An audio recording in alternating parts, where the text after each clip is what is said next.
Hi guys, welcome back to Cinch University. My name is Rick Porter. I am your host, and today I'm joined by our franchise development manager, Jack Wilson.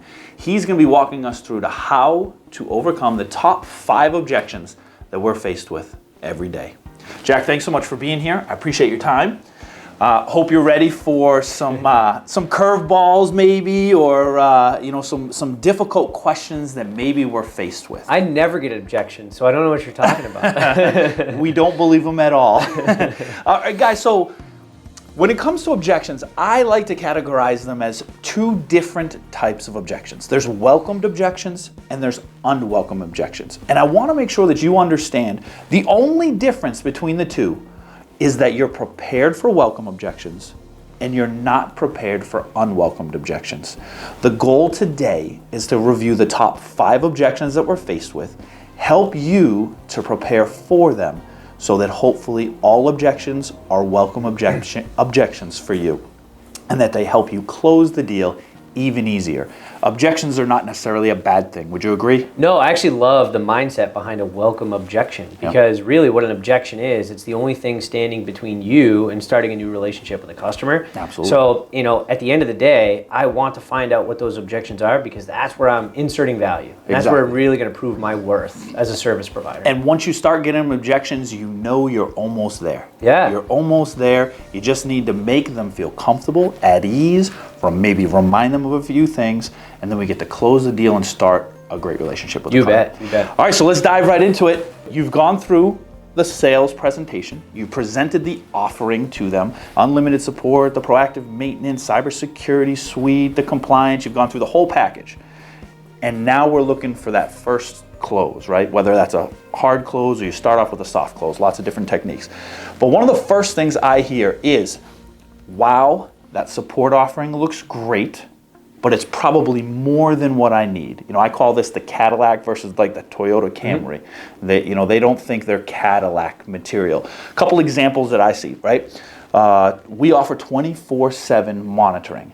When clients think to themselves, well, I'm only open 9 to 5, it's probably more than I need, or is it more expensive? The other thing we get is we offer unlimited IT support. And some people say, okay, well, I only used X number of hours, so is there a way where I don't need the unlimited, but it can be cheaper? So people start looking at all of those because they think this might be more than what I need. You bet. How do you overcome that objection? So there's a lot there, so let's kind of break it down into a couple different pieces. So when you get this objection, think about where you are sort of in that process. You're probably right toward the end, toward the ask. You've done your needs analysis, you've done your discovery, you've asked them a lot of questions about the business, and now you've really pitched the service and you're making some sort of ask, right? So you're really toward the end of it. Correct. So even before you get to this part in the sales process, I think it's important to understand where you came from, right? So you mentioned a few specific areas of the service offering that they highlighted directly, right? Yep. So that 24/7 monitoring and the unlimited support. So the way you actually positioned that ask to the client, or the way that you detailed your service plan to them, you should have put emphasis on the right areas of importance to that client. So part of the reason you're getting these objections in the first place is maybe the way you pitched that service didn't necessarily align with the needs that they told you they had. So I think way before the objections even come, it's important that you're actively listening during that discovery, and what you're doing is you're saying, hey, when it's time to do my pitch, or my spiel as people call it, it shouldn't just be a blanket pitch, right? You've got to tailor and custom that message to that client. So if during the needs analysis, for example, they've mentioned a couple times that the monitoring isn't so important, or it didn't pique their interest when you were talking about it, when you're in that section of services, perhaps highlight something different, right? Or what you're trying to do is you're trying to paint a picture of where they are today versus where they want to be in the future, and you're just trying to fill that gap. So when it comes to support, right? You've heard the classic feel, felt, found, right? Yep. You can do that without having a gimmick, without having a technique. It's, look, a lot of customers that I talk to about our support plan actually have said the same thing. They said, look, we don't use a lot of support. But think about it this way. How many times are your employees working through the day and they lose productivity because they have to stop to fix an issue? Do you even know about those issues? Are they bringing them to your attention, or are they just sort of dealing with them? Have you asked? So perhaps maybe we talk to your employees, or your end users as we call them, about what kind of issues they do face on a day-to-day basis. Let me give you a few examples. So for example, one of the highest ticket items that we get are password resets of all things, right? That and printers. Everyone loves a printer. Yeah, but if you think about it, password resets, how many times have you forgot your password? This morning. right, a million times. And you do the forgot password, you go through the whole process. Well, add up the time that it takes for them to do that, to get their own password, to get it relogged in, and to finally get back to work. Yeah. So imagine now your employees could just pick up the phone, call somebody, get a direct connection, they reset that password instantaneously, and they're back to work. Yeah. So if you didn't know that was happening, I'd say go ask. Even if you didn't know what was happening, I can tell you a couple examples that are happening. We're gonna make sure we mitigate those right up front. So does limited sound a little bit better now? Perfect. Well, so moving on right to the next one. So the first one is they ask, it sounds like more than what we need, and we talked about that. You've done the discovery ahead of time. You've focused on what they do need, but it's in an unlimited manner, and we include a lot more than that. So if anything, when they ask that question, again, it's going to be a slam dunk because we're saying yes, we'll give you everything you need, plus we're also going to give you some more. But that oftentimes leads into the next question: is, well, that's a lot more than what I pay for now. Maybe they have that break fix guy that you talked about, right? And so they're used to paying X. And now we're coming in with a full managed service suite. That's more money. How do you overcome that objection? So this is another one of those objections that you want to overcome way before you even get to that, right? So I like to use a technique that's called trial closing. So when I'm doing my needs analysis and my discovery, as I'm starting to ask them questions, and they're giving me feedback, I like to do a little bit of a test, right? So, Rick, you said that your employees have X issue all the time. Tell me a little bit more about that. And I want to dive deep and figure out what the impact is, what the implications are, and really develop if that's a problem. Yeah. At the end of that line of questioning, I want to ask if that's something we could resolve for you and try to be as specific as possible by doing X, Y, Z. Yep. Is that something that you think would be beneficial to you? Yep. And when they say yes, what you're doing is you're tallying up all those yeses, and those are trial closes. So by the time you get to this objection, hopefully you avoid it in the first place. Altogether, But what you can then do is, instead of regurgitating your entire sales pitch, which don't do that, right? I see a lot of sales professionals, when someone gives an objection. Let me explain it all over again. Let me just start all over with all the value. Well, it means you didn't build enough value in the first place. So instead of regurgitating everything, answer the actual objection they're talking about. So first of all, pierce that with a question, right? So it's a lot more than I'm paying now. Well, specifically, what are you paying for now? What are the actual services that you're getting now?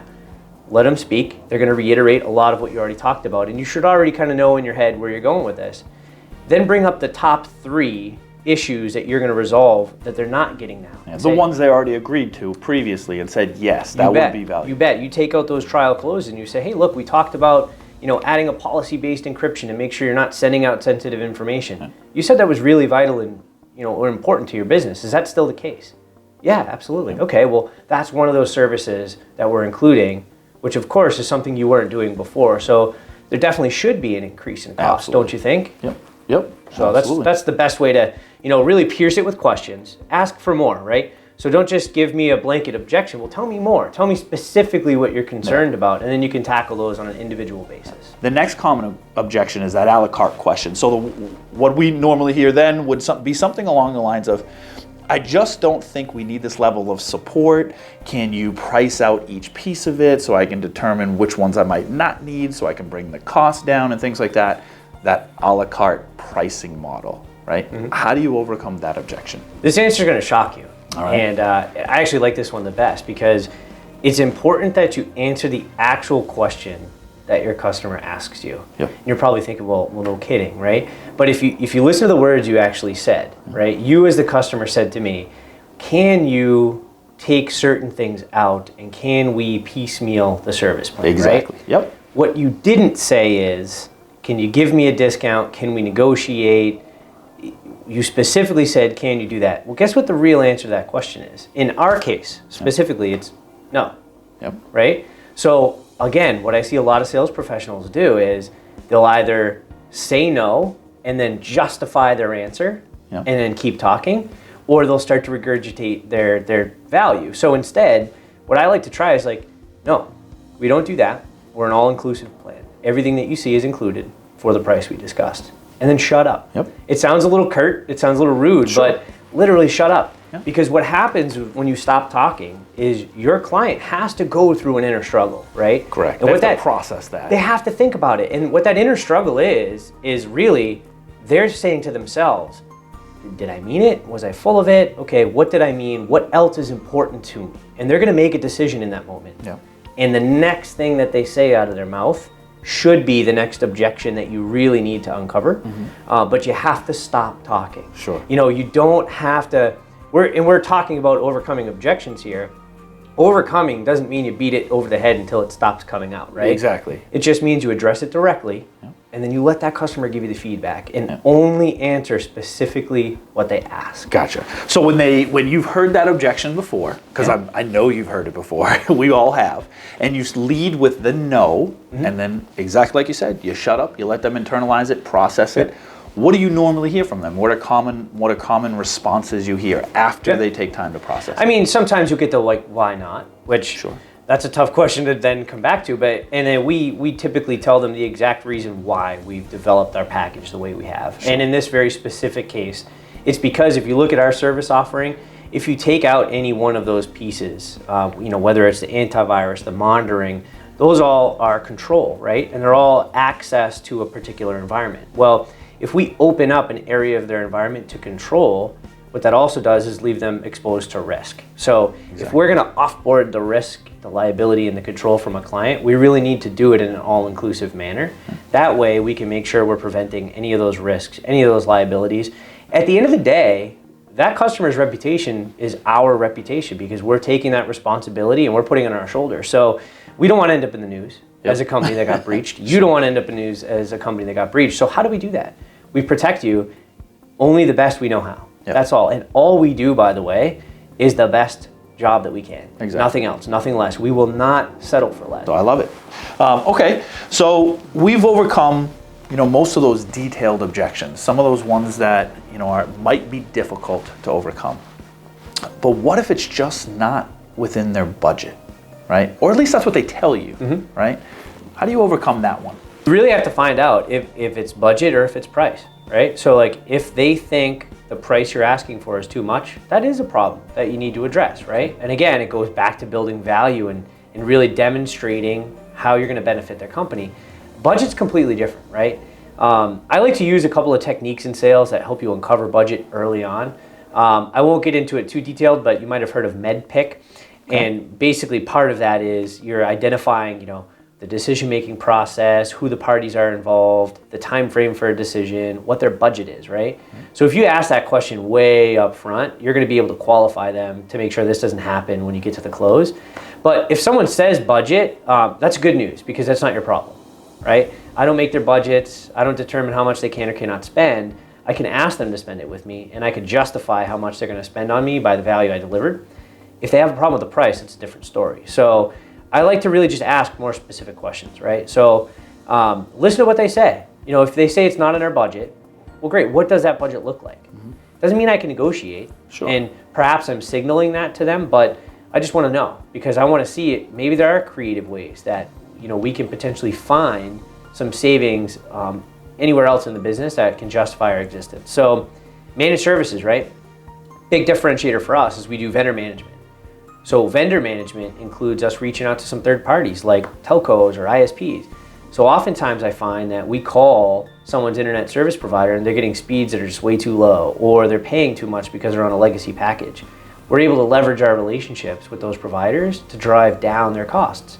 Well, Mr. Customer, if I can drive down your cost in another area by doing my job, that's going to justify our existence, and it's a net, right? Yeah. Is there room in your budget now? Yeah, let's find some budget. Yeah, really. Absolutely. Okay, so we've overcome 4 very common objections, and we've done that through, like you've mentioned, a good discovery process, reinforcing the value, really asking the good questions and answering in a direct manner. We've done all those things right. Let's talk about the last final objection, and I feel like this is an objection that you get in just about any industry you're in, right? And that is, I need to think about it. Or maybe I need to discuss it with somebody else. Sometimes legitimate, sometimes just a cop-out. Maybe it's cold feet or just a little hesitant.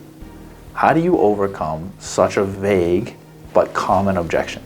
shortly after I take the knife out of the gut. So I call this pending help, right? Okay. If you don't manage this very situation the right way, you're going to end up in a situation where you're spending a lot of time trying to wrap up the sale, Sure. right? So you definitely have to address it the right way. I think making sure, first of all, that you have the right people in the room Okay. is crucially important, right? So when you think about the decision makers in a process, who are they? If you don't know by now, you've definitely missed a huge part of your sales process. You should be asking early and often, what is your sales process, or I'm sorry, what does your decision-making process look like? Yep. Who are the players involved, right? And what are their roles too? Really understand the people in the room and what it is that they're gonna do as part of this decision. Because you're gonna have the person who writes the check. You're usually gonna have the person who carries the water. They're doing the heavy lifting, or they're communicating the change to the internal employees. And then you usually have some sort of influencers, other people in the organization that are adding their opinion. So make sure you've cobbled together the right coalition of decision makers. And when you do that, also set the right expectation. So make sure they know when you come into this meeting, you're going to ask for the business and you're prepared to make a decision that day. Feel free to even do that before that meeting. Hey, at the end of that meeting, are you going to be prepared to make a decision? Sure. And do we have those decision makers all there? In the room. And if not, by the way, why not? What's that process look like? Actually, it's happened to me a ton of times where I got in a room and I was with like the CFO for a nonprofit. I'm like, this is great. She's all bought in, 100% gonna be a sale today. Well, I gotta bring it to the board. Oh Sure. No, oh my God, how did I miss that? How did I even not realize? How did I not know? It's a nonprofit, there's a board. So understanding like the profiles of your companies too and how they typically do business, feel free to use your own customer base. You know, you've got probably a book of business if you've been doing this for a little while. Take a look at your own customers and what their decision-making processes look like. You know, take a look at who you're doing business with those customers, who's really making those decisions, who are your approvers, your signatories, and make sure those people are the ones in the room as well. Yeah. But hey, you do get to that boardroom thing every once in a while too. So what if you can't close it that day? You know, because you can't always do it. It's not about you, right? Yep. Take yourself out of it. Because I think as sales professionals, you know, we want the deal done now, right? But at the end of the day, it's about relationships, right? So whether I close them today or tomorrow, look, if you got commission on the line and you're worried about closing a deal for, you know, to get commission, you're doing it wrong, Sure. right? You should have a strong enough pipeline, enough customers that you're looking at that you shouldn't be worried about those things. Yeah. That's a whole different set of issues that we're probably gonna have to record an entire interview on. But do it the right way and do it for what's in the best interest of your customer. So close the deal on their time frame in a timely manner. But if you can't do it that day, outline the specific steps. Love it. Love it. Jack, I really appreciate you being here today. I appreciate you kind of helping us learn more about how to overcome the top 5 objections that we're faced with every single day. Absolutely. I appreciate your time. Guys, hopefully you appreciated that as well. If you have any objections that you run into on a regular basis and you'd like some feedback, leave it in the comment section below. Jack can reply to those. Maybe we even do another video to talk about your specific objections. As always, I appreciate you guys checking us out. We look forward to seeing you in the next video.